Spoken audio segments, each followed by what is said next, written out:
Nós vamos estudar nesta noite primeira carta de Paulo aos Coríntios, capítulo 11.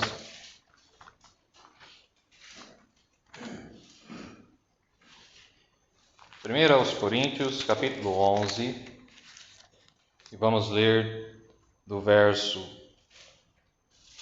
27 até o final. 1 Coríntios, capítulo 11, do verso 27 até o final, verso de número 34.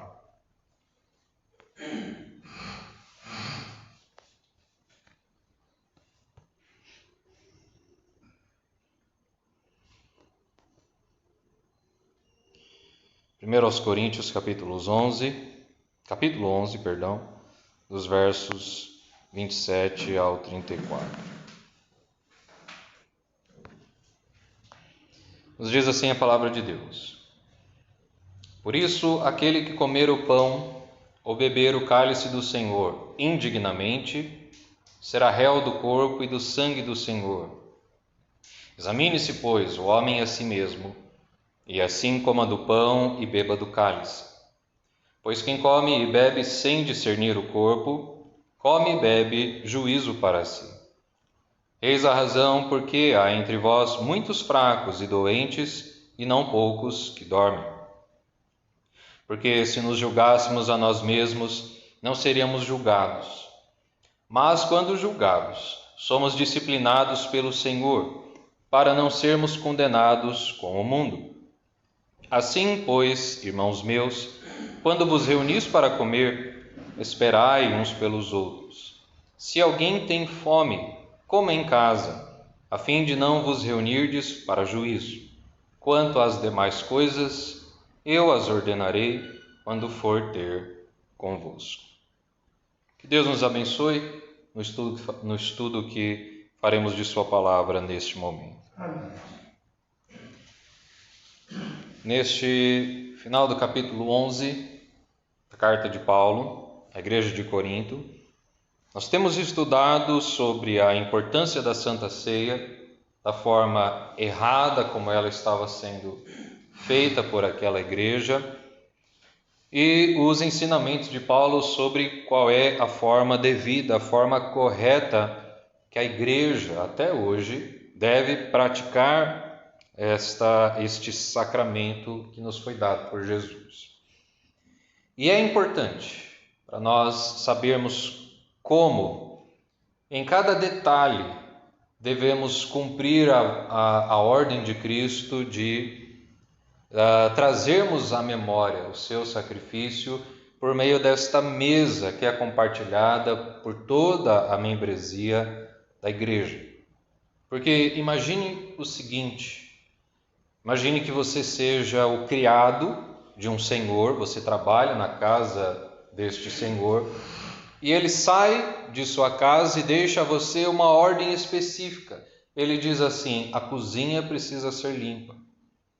E você ama este senhor, então você prontamente diz: claro, a cozinha será limpa.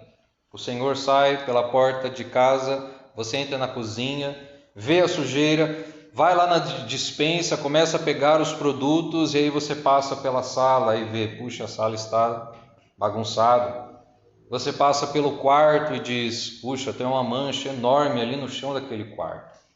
E você diz: eu vou fazer mais do que o meu senhor me pediu. Então você vai na sala e arruma a sala. Você vai no quarto e limpa o quarto. Você sobe até no telhado e tira as folhas que ficaram ali presas na calha. Você limpa toda a parte externa. Você faz várias e várias coisas naquela casa, mas uma coisa você não faz. E aí então o Senhor chega e você diz: olha, Senhor, pode entrar na casa que você vai ver tudo limpo. A sala está arrumada, o quarto está lavado, o teto está um brilho. E aí o Senhor pergunta: e a cozinha, lavou? E foi a única coisa que você não fez. Aquilo que o seu Senhor mandou que fosse feito. Então, a primeira coisa que nós como igreja temos que fazer é obedecer com carinho e dedicação aquilo que Deus nos ordenou fazer. antes de procurarmos inventar coisas que Ele não pediu, mas que nós fazemos achando que irá agradar ao nosso Senhor. Então, a Santa Ceia é uma ordem que Deus nos deixou e nós devemos aprender como devemos cumpri-la com esmero, com dedicação. Paulo, ele nos versos anteriores, nos fala sobre os símbolos, né? Sobre os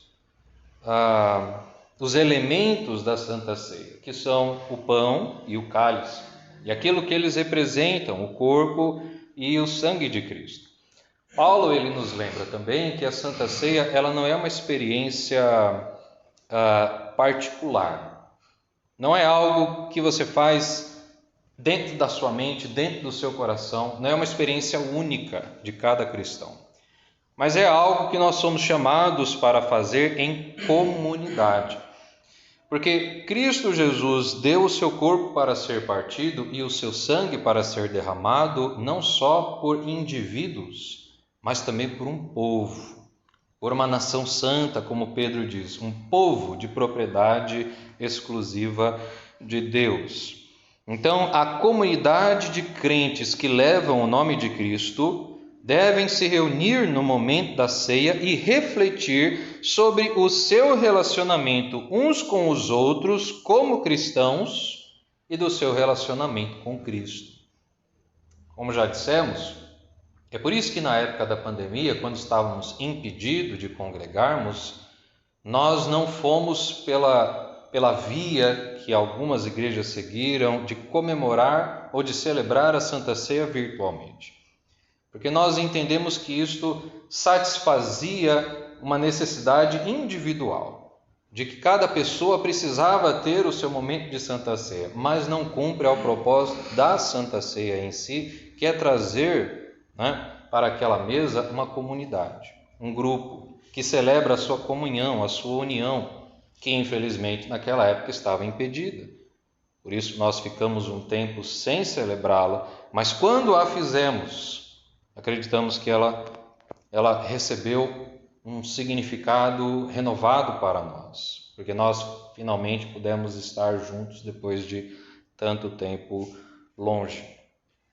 Paulo aqui ele vai dar na sequência alguns alertas para aqueles que se aproximam da mesa para celebrá-la.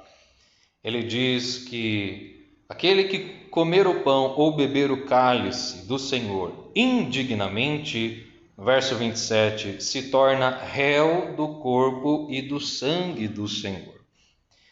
Primeiro, nós devemos nos perguntar aqui, o que seria comer o pão ou beber o cálice indignamente? O que é uma maneira indigna de celebrar a Santa Ceia?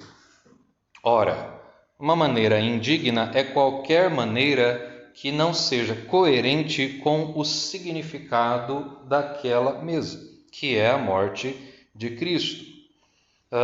A igreja de Corinto, por exemplo, ela celebrava a ceia do Senhor de forma indigna quando ela celebrava ao mesmo tempo que ignorava as divisões que existiam na sua igreja. Divisão entre grupos no meio da membresia não é algo que se encaixa com o propósito da Santa Ceia. Por isso, uma igreja dividida que ainda assim, sem resolver os seus problemas internos, se coloca à frente da mesa e a celebra como se nada estivesse acontecendo, é uma igreja que está celebrando a mesa do Senhor de forma indigna.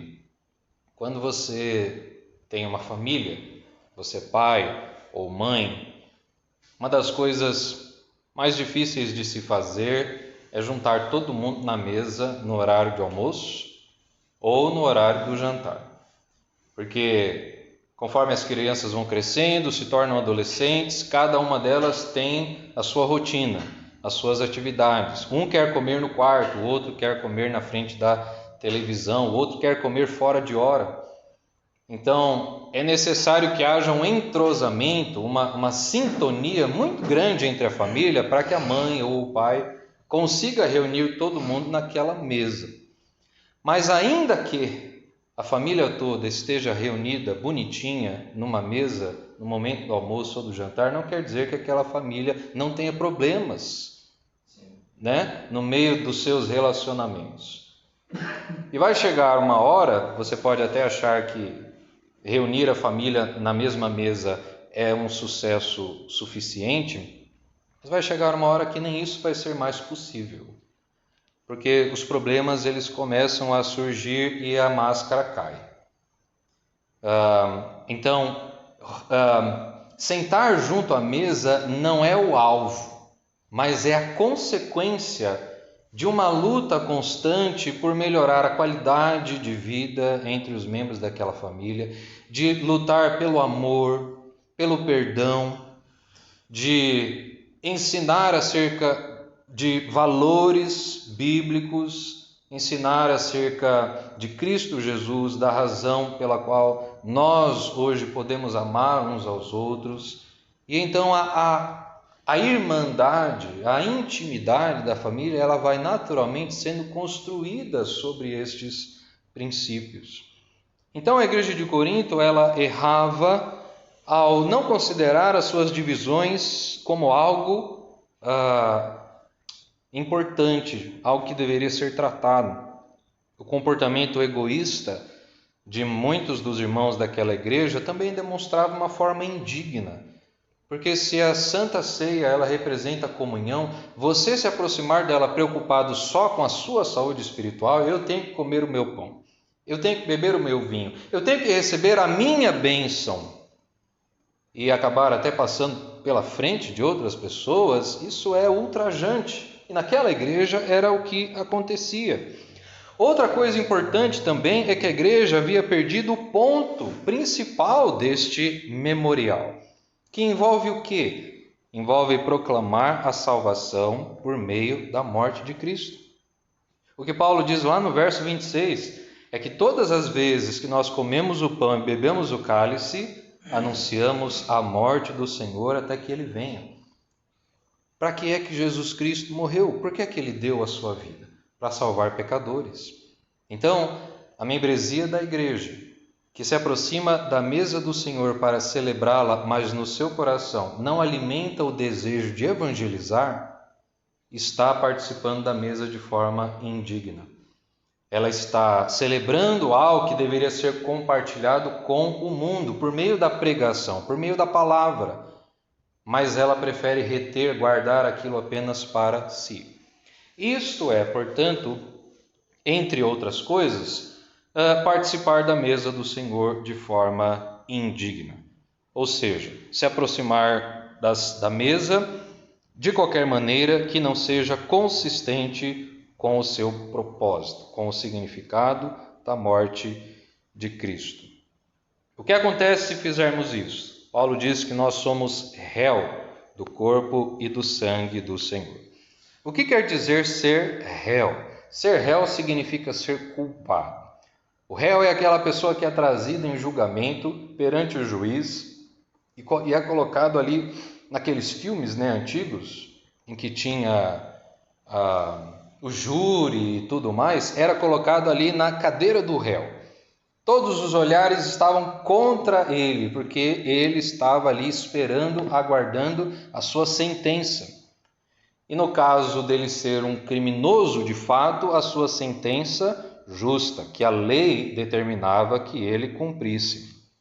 Então, ser réu do corpo é ser culpado, do corpo e do sangue, é ser culpado não de maltratar o corpo ou o sangue de Cristo, porque o pão e o cálice, como nós já dissemos, são somente símbolos. Eles são elementos que representam o corpo e o sangue de Cristo. Mas são culpados de tratar estes elementos, estes símbolos, de maneira indigna, ou, em outras palavras, de profaná-los. Você tratar uma coisa que é santa de uma forma despreocupada é uma espécie de profanação. Antigamente isso era algo muito mais problemático, parece que atualmente não se vê tanto problema assim, mas subir no púlpito de uma igreja Antigamente não era qualquer pessoa que deixava-se subir no púlpito da igreja. Se uma criança, se um adolescente tentava subir, o pai puxava e dizia: não. Aí você não é de qualquer jeito que você anda pelo púlpito, que você caminha na igreja. A igreja é um lugar santo. Ali é onde a palavra de Deus é pregada. Então você não sobe ali, né, em qualquer situação. É claro que a gente não quer voltar a viver, né, a época do Antigo Testamento, em que havia o Santo dos Santos e qualquer um que entrasse lá fosse morto. Cristo Jesus já eliminou essas limitações. Mas nós ainda somos ensinados a termos respeito, a valorizarmos aquilo que tem importância para nós no que diz respeito à nossa fé. Então, o que Paulo está dizendo aqui é que aqueles que tratam os símbolos do corpo e do sangue de Cristo com profanação e desprezo estão, de certa forma, unidos espiritualmente com aqueles que o mataram. Por quê? Porque eles demonstram o mesmo espírito de desprezo para com o Senhor. Em outras palavras, eles demonstram o mesmo sentimento em relação a Jesus que os seus assassinos demonstraram: escárnio, ou seja, zombaria, profanação e desprezo, mostrando que, com o mesmo espírito, eles, naquela época, em vez de se unirem ao grupo de pessoas que choravam e lamentavam pelo fato de Jesus estar lá, teriam se unido àqueles que assassinaram o Filho de Deus. Quem age de forma desprezível diante da mesa do Senhor está então ligado espiritualmente com aqueles que no passado escarneceram do próprio corpo do Senhor Jesus lá na cruz, que derramou o seu Espírito. Então, eles não afrontam diretamente a Cristo, não afrontam diretamente ao seu corpo, são só elementos, são só símbolos. Mas em espírito eles estão agindo como aquelas pessoas que séculos atrás desprezaram o corpo e o sangue de Jesus, que foi vertido naquela cruz. E por isso são réus, são culpados, se colocam em uma condição de culpa, pior do que a sua condição anterior, porque diante de Deus todos nós temos culpa, todos somos culpados. E é por isso que lá no verso 28, Paulo ele vai nos ensinar o seguinte: nós devemos examinar a nós mesmos e assim comer do pão e beber do cálice. Paulo diz isso no verso 28 porque algum cristão mais sensível, talvez ao examinar a si mesmo, ele pode hesitar, depois de uma reflexão cuidadosa, de participar da mesa sentindo-se indigno. Eu não mereço, eu não tenho condições de celebrar esta mesa porque há muito pecado dentro de mim, há muito pecado na minha vida atualmente. No entanto, a verdade é que ninguém é digno de participar. Se alguém pensa que se alguém pensa que se examinou o suficiente e agora então merece participar da mesa, está enganado. De fato, nós precisamos participar da mesa do Senhor nos sentindo indignos. Essa atitude faz parte do que significa participar de maneira digna. Participar da Santa Ceia de maneira digna é reconhecermos que nós somos indignos de participar dela, mas que nós ainda assim nos aproximamos de Deus, reconhecendo os nossos pecados e pedindo por perdão. É por isso que nós precisamos nos examinar. A razão para examinar a si mesmo, que é o que Paulo ordena no verso 28, é determinar se nós estamos participando então da maneira certa ou não. Se estamos nos aproximando com o Espírito certo ou não, entendendo qual é o significado daquilo, entendendo que nós devemos respeito ao que está acontecendo, entendendo que isto é uma ordem que nos foi dada por Jesus, porque se nós não fizermos este exame, Deus vai fazê-lo por nós. E o que ele ver de errado, ele vai pesar a sua mão. É por isso que lá no verso 31, Paulo ele vai dizer também: se nos julgássemos a nós mesmos, não seríamos julgados. O que isso quer dizer? Se nós fizéssemos o devido exame de nossa vida antes de participarmos da mesa do Senhor e mudássemos pelo poder do Espírito Santo, pela força que nos vem por aqueles elementos, pela graça de Deus, mudássemos o nosso proceder, nós não precisaríamos ser julgados por Deus. Esse não é um julgamento que condena a alma à morte eterna, mas é um julgamento que disciplina. Paulo diz no verso 32, quando julgados, somos disciplinados pelo Senhor, para não sermos condenados com o mundo. Então, para que nós não sejamos condenados com o mundo, é que Deus muitas vezes pesa a mão sobre a membresia da igreja que não celebra a Santa Ceia de modo devido, que celebra a Santa Ceia de um lado, ao mesmo tempo que ignora problemas na igreja, problemas de falta de comunhão, de divisão entre os membros, problemas de egoísmo, de falta de compreensão da doutrina santa, das ordens que nos foram dadas por Jesus. É por causa disto que muitas vezes Deus ele pesa sobre nós a sua mão, porque nós não estamos fazendo devidamente aquilo que Ele nos mandou que fosse feito. Tentamos fazer uma série de outras coisas, achando que estamos agradando a Deus, mas aquilo que Ele ordenou, nós não fazemos com o devido cuidado. Essa reflexão antes da mesa do Senhor e esta participação da mesa são parte da raiz, da motivação para nós vivermos uma vida que glorifica a Deus. Ao longo das épocas, a igreja ela criou várias maneiras de motivar os crentes a colocar Jesus Cristo em primeiro lugar na sua vida.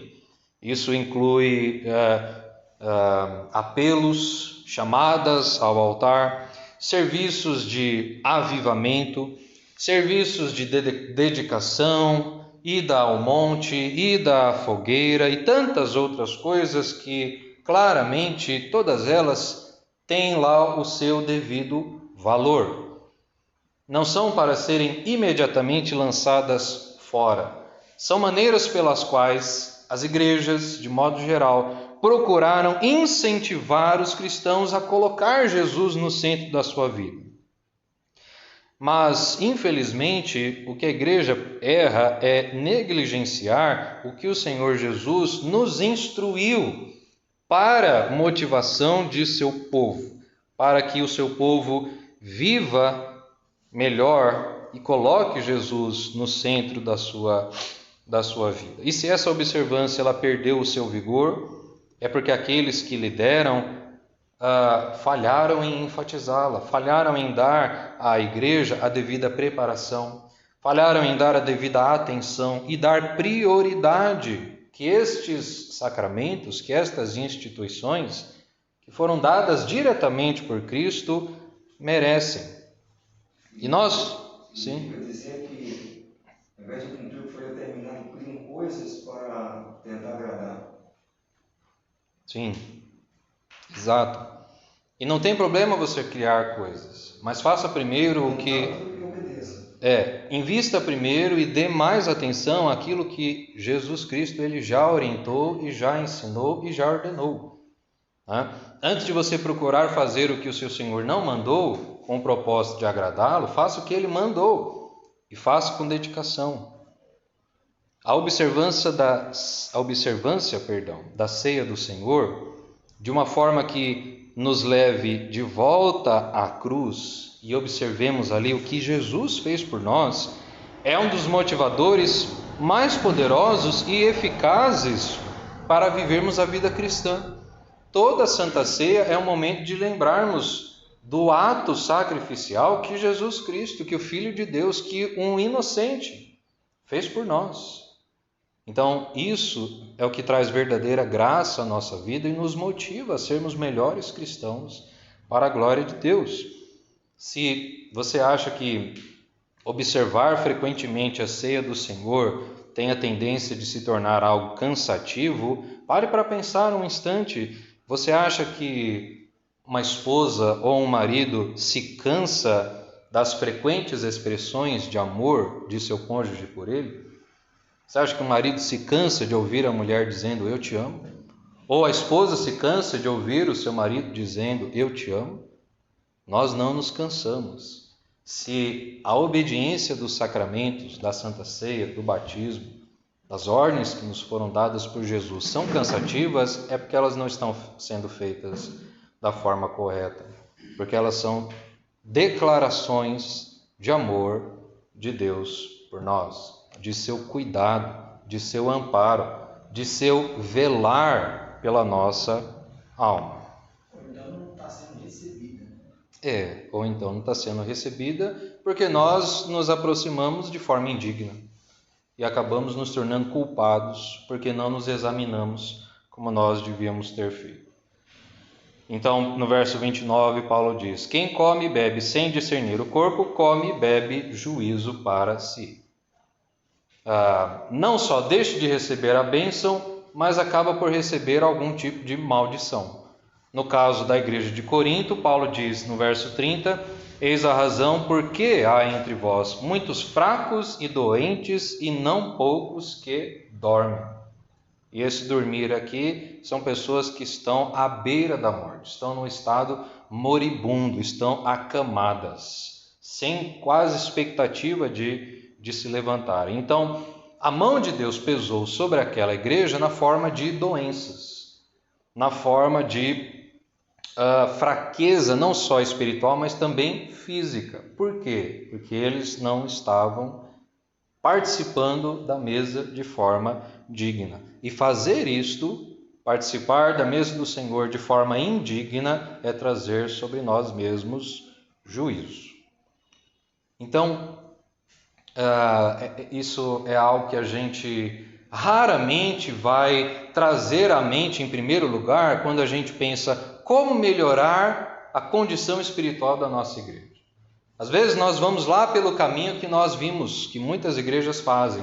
Vamos trabalhar com reavivamento, vamos trabalhar com treinamento evangelístico, mas o que Paulo está dizendo aqui, comece por fazer aquilo que Jesus mandou fazer da maneira certa.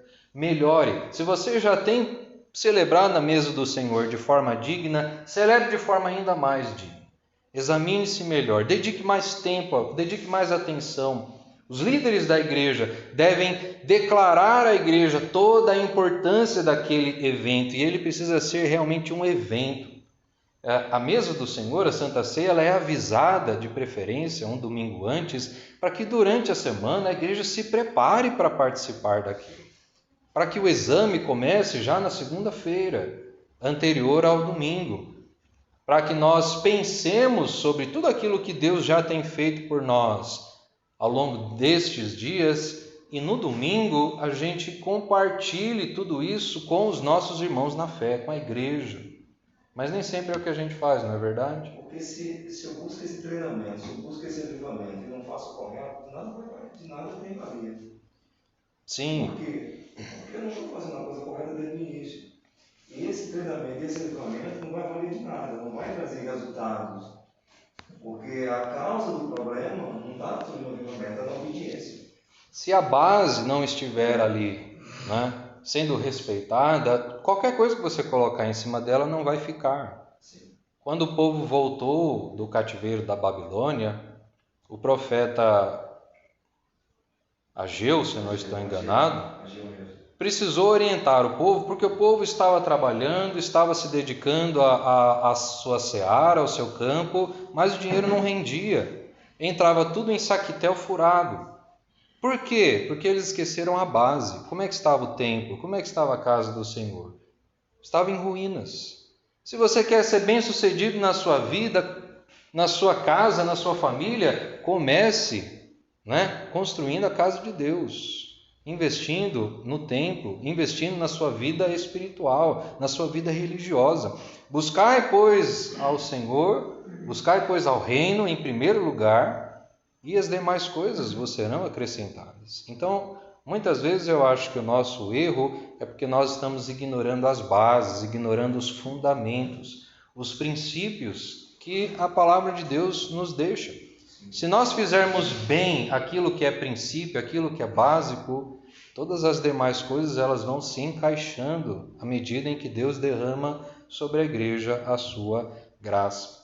E é por isso que estudar a Bíblia, estudar a doutrina, é algo que nossos antepassados fizeram e que nós ainda precisamos fazer, porque é importante para a condição espiritual da igreja. Ele fala para Caim que se fizerem certo, se fizerem bem, é certo, serás aceito. Se fizerem mal, o pecado estará da porta. E contra ti será o teu desejo de subir dentro do céu. Amém? É isso mesmo. É o que Deus disse a Caim.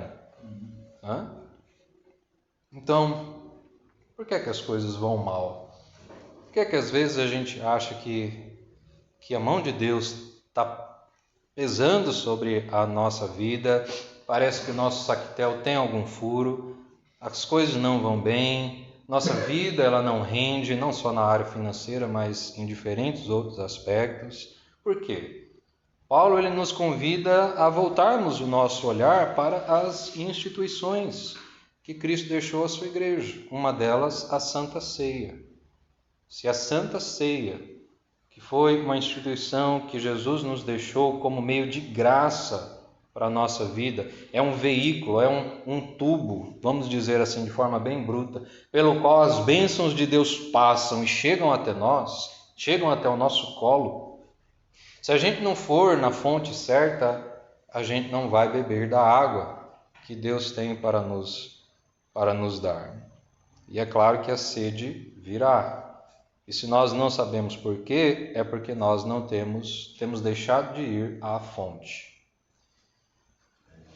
Paulo, ele então vai encerrar, no verso 33 e 34, dando ali um ensinamento prático para a igreja. O que aquela igreja deveria fazer quanto a isso?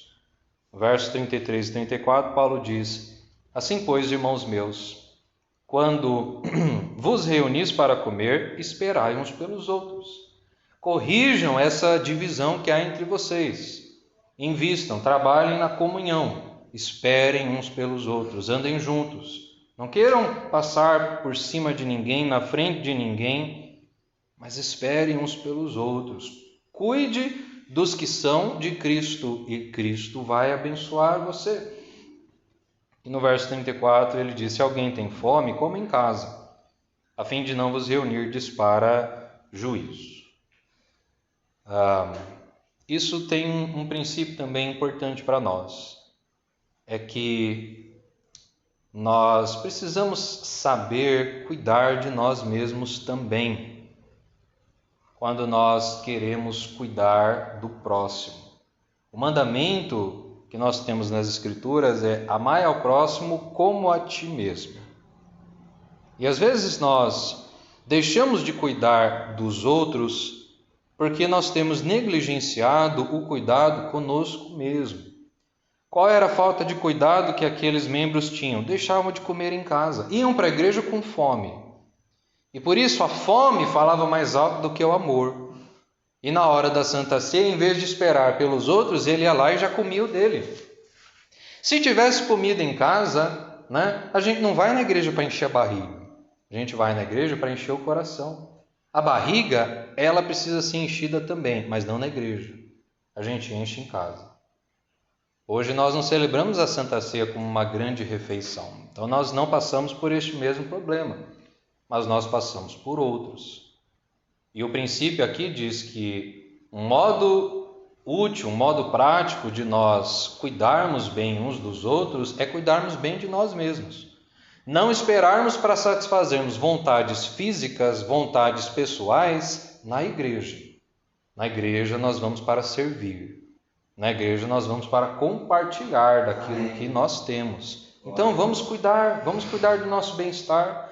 Vamos cuidar do bem-estar da nossa família. Você está cansado, você está exausto, tire um tempo de férias. Tire um tempo de férias do seu trabalho. Às vezes a gente tem um domingo tão ocupado, não dá tempo de fazer isso, não dá tempo de aquilo, não dá tempo de ir na terça ou na quinta-feira na igreja, não dá tempo de ir no culto. Mas será que a gente tem colocado as nossas prioridades no lugar certo? Todo mundo precisa de descanso. Todo mundo precisa de uma viagem com a família, com os filhos, com a esposa. Não é pecado.